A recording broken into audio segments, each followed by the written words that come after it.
Buenos días a todos. El tema que les voy a presentar el día de hoy es pólipos y adenomas colónicos. En la WHO lo describen de esta forma y básicamente los pólipos y adenomas colónicos se van a dividir en pólipos y lesiones cerradas y en el adenoma colorectal convencional, el cual a su vez se va a subclasificar ya en tubular, túbulo velloso y velloso. Dentro de los pólipos y lesiones cerradas encontramos a los siguientes, a los pólipos hiperplásicos, que tienen dos subtipos, el microvesicular, que es el más frecuente, y el rico en células Glovet. Tenemos también las lesiones cerradas sésiles, a los adenomas cerrados tradicionales y al adenoma cerrado no clasificable. Dentro de las lesiones cerradas sésiles, bueno, estas se llaman actualmente así porque antes se llamaban pólipos o adenomas cerrados sésiles, pero ahora se llaman como lesiones, ya que se ha visto que no todas son necesariamente de tipo polipoide. Estas lesiones cerradas y pólipos cerrados están caracterizados por una arquitectura en forma de sierra del epitelio. Los pólipos hiperplásicos en un 75 a 90% se encuentran más frecuentemente en el colon distal y en el recto, y, y entre más pequeños y más distales sean, tienen menor potencial de malignidad. Las lesiones cerradas sésiles son más frecuentes en el colon proximal, en un 70 a 80%, mientras que los adenomas cerrados tradicionales, el 70% se va a dar en el colon distal y en el recto.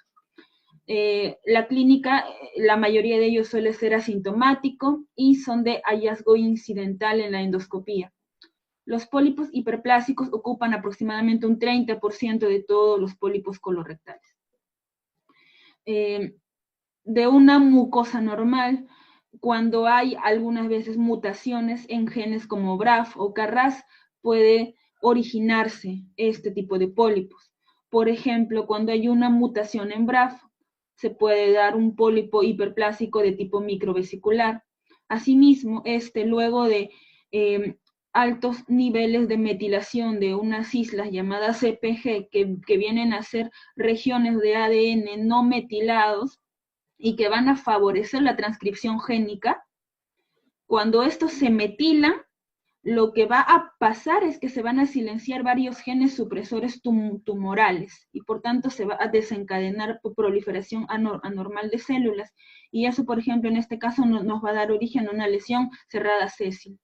Asimismo, cuando se alteran o metilan ciertos genes que están involucrados en la reparación del ADN, como el MLH1, esto también va a dar lugar a lesiones cerradas sésiles con displasia y posteriormente va a dar lugar a carcinomas.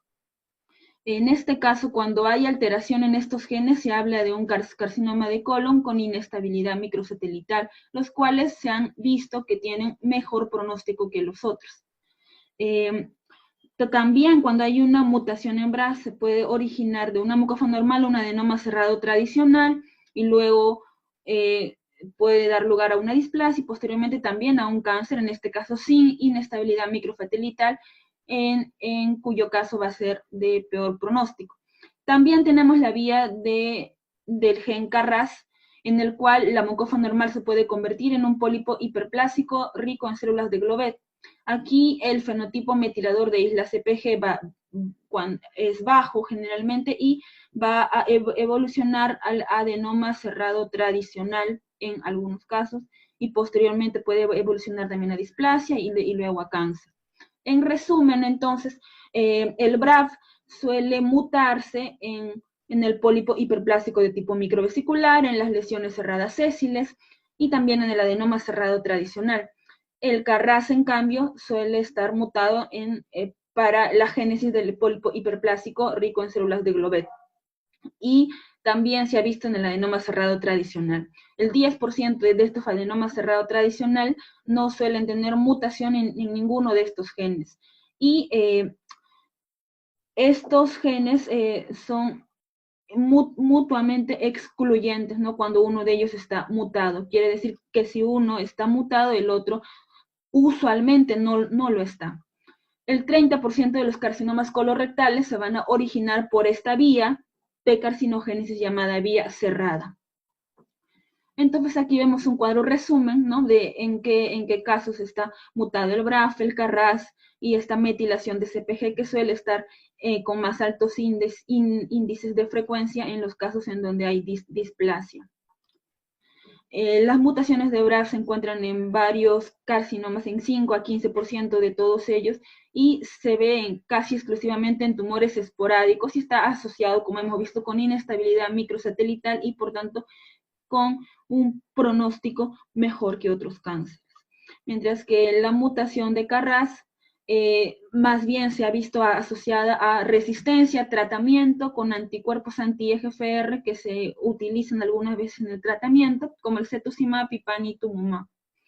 Cuando ambos están mutados se ha visto un 55% de resistencia en cuanto al tratamiento con este tipo de terapias, ¿no? Y este fenotipo metilador que hemos visto también da origen a dos tipos de fenotipo, ¿no? Uno positivo y otro negativo que también tiene distinto pronóstico en relación al cáncer colorectal.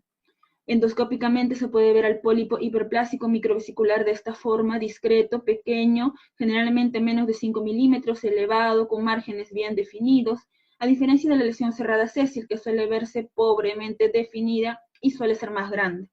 En el adenoma cerrado tradicional podemos ver como una masa polipoide, con zonas de protrusión, generalmente central, y con apariencia de coral o de nubes, también se dice en otras literaturas. Endoscópicamente, bueno, esto es lo que usan los gastroenterólogos, la clasificación de Paris, que también es importante conocerla, ya que algunas veces en las órdenes viene como 1S, 2A, y es bueno conocer que el 1 se refiere a lesiones protruyentes, el 2A a una lesión plana con ligera elevación, mientras que el 2B, el 2C ya se refiere a lesiones totalmente planas. Respecto al pólipo hiperplásico, aquí lo que más va a caracterizar a este tipo de lesión es que va a tener un epitelio cerrado superficial, y que este aserramiento va a estar limitado a la superficie y a una parte superficial de las criptas. Nunca tiene que haber estas serraciones en la base. Y estas criptas tampoco pueden presentar distorsión, ni dilatación en la base, ni desplazamiento submucoso, ni extensión horizontal. Entonces, la principal característica en este caso es eso, justamente la arquitectura aserrada y la ausencia de atipia, en este caso arquitectural, que no presente distorsión, y la ausencia también de atipia citológica. Aquí tenemos el tipo microvesicular, en donde abundan células epiteliales microvesiculares que vienen a ser de esta forma, con citoplasma abundante, con vacuolas finas apicales, y bueno, también puede haber aquí un número variable de células Globet, pero no son los más abundantes. Eso lo vamos a ver más en la variante rica en células de Globet, en donde sí tenemos un número considerable de estas células Globet. Respecto a las lesiones cerradas sésiles, aquí las serraciones van a ser más prominentes. No va a haber atipia citológica, pero sí lo que vamos a ver es que estas criptas van a crecer mucho más, van a ser más alargadas y van a crecer tanto que van a herniar, se van a herniar a través de la muscularis mucosae, y van a dar, algunas literaturas lo mencionan como una imagen de pseudoinvasión. Aquí sí hay una distorsión de la arquitectura de las criptas. Acá vemos cómo está distorsionando marcadamente. Acá vemos un poco de la herniación, cómo está casi estas criptas empujando a la muscularis mucosae. Y dentro de esta distorsión arquitectural o cambios arquitecturales en las criptas de las lesiones cerradas sésiles, lo que vamos a ver es asimetría en proliferación, el crecimiento horizontal a lo largo de la muscularis mucosae. Se pueden ver estas estructuras como en I. La dilatación de la base críptica y la extensión de las serraciones dentro de la base críptica. ¿no? Porque en el pólipo hiperplástico hemos visto que las serraciones están limitadas a la superficie. Aquí estas se van a extender hasta la base, ¿no? Acá también podemos ver en esta otra imagen.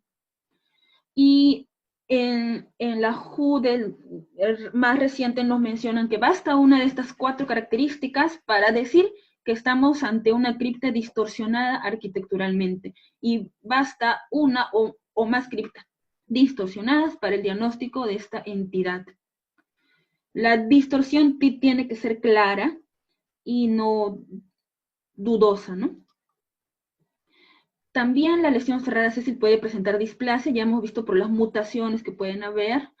Y aquí lo que más destaca ya son cambios arquitecturales, como una arquitectura vellosa, una elongación más marcada de las criptas, ya acá aparecen estructuras cribiformes, ramificación compleja, y también acá puede adquirir un citoplasma eosinofílico.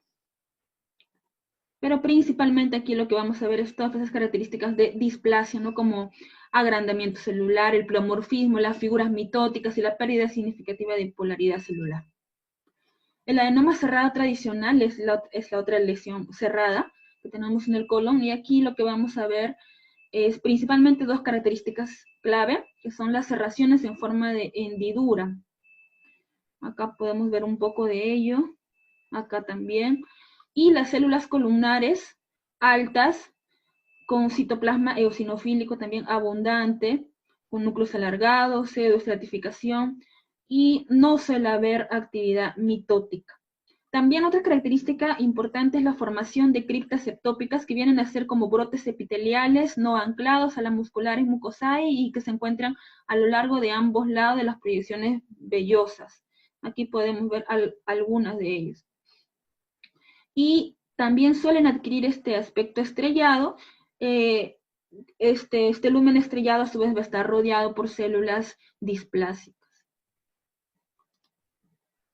Y bueno, el adenoma cerrado no clasificable, que es cuando es muy difícil de clasificar un adenoma como adenoma cerrado tradicional o como una lesión cerrada sésil con displasia. Dentro de esto, por ejemplo, se menciona en la WHO al adenoma túbulo velloso cerrado recientemente descrito en la última clasificación. Respecto al adenoma colorectal convencional, aquí estos vienen a ser una neoplasia premaligna benigna compuesta de epitelio displásico, y la palabra convencional justamente es lo que lo va a distinguir de las lesiones de la vía cerrada que tienen ese epitelio, ¿no? Acerrado. Puede ocurrir en todo el colon, desde la válvula ileocecal hasta la unión anorrectal. También la clínica suele ser asintomática. Algunas veces pueden dar sangrado oculto o sangrado evidente con cambios en hábitos defecatorios intestinales. Los adenomas vellosos grandes, distales, también pueden producir diarrea secretora. En ese caso se habla de un síndrome McKittrick-Willow, que está asociado a esta clínica. Estos adenomas pueden tener apariencia pedunculada, sésil elevada, plano deprimida. También tienen alteraciones genéticas. Y aquí una característica intrínseca de todos estos adenomas convencionales colorectales va a ser la displasia de bajo grado. Esa es una característica mínima que tienen que presentar. La mutación del KRAS se ha visto en un 50% de casos, y la resección de estos por endoscopía o cirugía va a reducir el riesgo de adenocarcinoma colorectal. Entonces tenemos 3 subtipos: los tubulares, los vellosos y los tubulovellosos. Estos se van a clasificar en uno o en otro por el porcentaje de componente velloso que tiene cada uno de ellos. El tubular va a presentar menos del 25% de componente velloso, el velloso más del 75%, el túbulo velloso en 25 al 75%. Los tubulares suelen presentar una arquitectura normal de la cripta. Sí pueden estar un poco elongadas, más grandes, puede haber también un aumento en las glándulas tubulares, pero lo que no vamos a ver es una arquitectura compleja como la formación de puentes que formen estructuras cribiformes ni áreas sólidas. En el epitelio ya a más aumento lo que vamos a ver es un núcleo más grande de lo normal, hipercromatismo, pleomorfismo, pseudoestratificación, que es una característica importante también en este caso, Y otra característica que nos puede ayudar es la disminución de las células Glovet y de células absortivas. La histología vellosa y túbulo vellosa se va a asociar con un mayor riesgo de neoplasia colorectal en un 16,8% aproximadamente frente a un 9,7% de riesgo de los adenomas tubulares. El velloso suele presentar esa característica de proyecciones epiteliales que van a asemejar a dedos y que en alguna literatura se menciona que tiene que ser por lo menos 2 veces más alta que el grosor de la mucosa normal. Y tienen que estar alejadas de la muscularis mucosae y tienen que estar formados por núcleos fibrovasculares, como podemos ver aquí algunos de ellos. Eso es lo que más va a caracterizar al adenoma convencional de tipo B velloso. Y acá vemos la imagen macroscópica también cómo se ve, ¿no? Como estos dedos, ¿no? Que ya hemos descrito. Acá vemos un adenoma túbulo velloso, ¿no? Con un componente velloso en un 25 al 75%, que es lo que da el nombre de túbulo velloso. La displasia también tiene que calificarse, y es importante mencionar si encontramos displasia de alto grado. La displasia de alto grado la podemos definir por hallazgos arquitecturales y citológicos. Respecto a la arquitectura, tenemos que ver que las glándulas tienen esta estructura compleja, generalmente tienen esta formación de puentes, arquitectura cribiforme, es lo que se llama a esto. Las glándulas se vuelven algo más irregulares, se comienzan a amontonar entre ellas, pueden adquirir tortuosidad, ramificación, asimetría, y el estroma entre ellas también disminuye, juntándose una con otras, espalda con espalda, y puede haber también necrosis intraluminal. Respecto a la citología, hay una pérdida significativa de la polaridad, el nucleolo suele ser prominente, la pseudoestratificación más marcada, y las figuras mitóticas atípicas son muy frecuentes. Esta displasia de alto grado se va a clasificar según los estadios TNM como un T in situ. La displasia de bajo grado vienen a ser glándulas similares al del colon normal, sí algo aglomeradas entre ellas, pero no va a haber ese apiñamiento ni estructuras complejas cribiformes que suele haber en la de alto grado. Asimismo, los núcleos pueden estar un poco más grandes, verse más hipercromáticos, y puede haber una pérdida mínima de la polaridad. Pero las mitosis suelen ser mínimas o ausentes. Se dice también que la pseudoestratificación, en este caso, ocupa casi todo el citoplasma, mientras que aquí puede ocupar la mitad o hasta 3/4 del mismo. Acá tenemos un adenoma tubular con displasia de alto grado. Vemos varias figuras mitóticas, estas estructuras cribiformes, una pérdida de la polaridad marcada. Otra imagen, aquí con las estructuras cribiformes, con puentes que forman, ¿no? Acá vemos una displasia de bajo grado a la izquierda y una displasia de alto grado a la derecha. Acá vemos casi lo normal que ha quedado, y acá ya vemos ya la displasia de bajo grado, ¿no? Y acá vemos a la displasia de alto grado, también con esta otra característica que también pueden presentar, que son proyecciones intraluminales papilares, o en otras literaturas llamados penachos intraluminales. Otro término que se describe en la WHO es el de adenomas avanzados, el cual se usa principalmente para cuando se hacen screenings en poblaciones grandes, y esto se usa para comparar aquella población de bajo y de alto riesgo, ¿no? Los adenomas avanzados tienen que tener estas características: un tamaño de más de 10 milímetros, una arquitectura tubulovellosa o vellosa, una displasia de alto grado, o tienen que estar formando un adenocarcinoma intramucoso.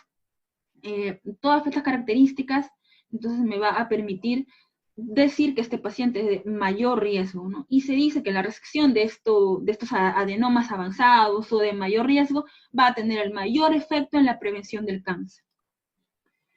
Acá tenemos cómo se ve ya, este es un cáncer invasivo, ¿no? Que se ha originado en un adenoma tubulovelloso.